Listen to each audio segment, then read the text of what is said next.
7:39 at the Big 550 KTRS. That music every Thursday means it's time for Kathy Helbig with some real estate advice. Good morning, Kathy. Good morning.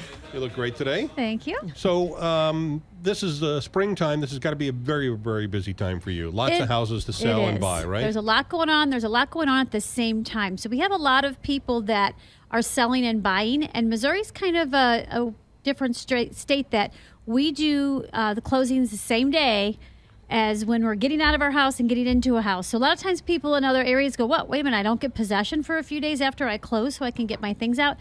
Nada. Usually it's all happening in one day, which really allows for a lot of disastrous things to happen that make that closing day completely hectic for people. And a lot of people are going to go through that this weekend because everybody wants to do it at the end of the month. Mm-hmm. So Saturday is the 30th. So right, but we don't close on the weekends. So we're only, title companies only have banking hours.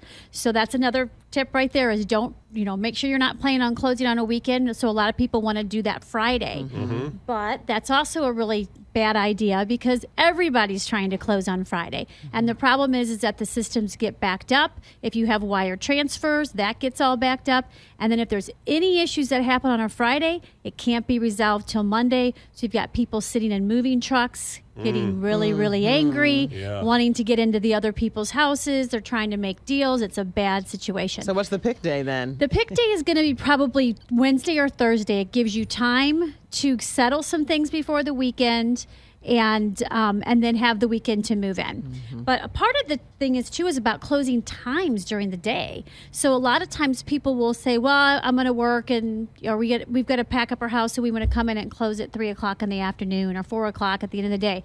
Not a good idea either. Again, depending on what the situation is, if we have a domino effect of several closings that are happening, even though you may not be contingent or your buyer may not be contingent on somebody else's closing, they're counting on those funds to come through from their house that they're selling, or you're counting on your funds to come through.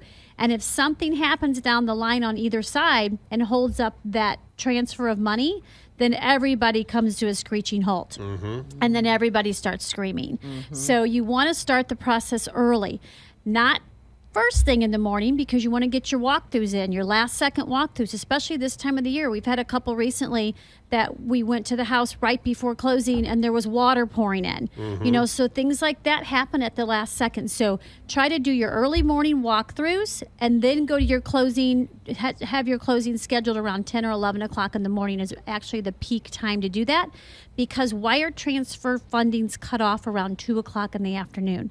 So if everybody's not in there doing their paperwork and getting things done, it's got to go from your lender to the title company, from that title company to the other title company, and into the seller's account, because they do not have to technically give you possession of their house until they've received the funding.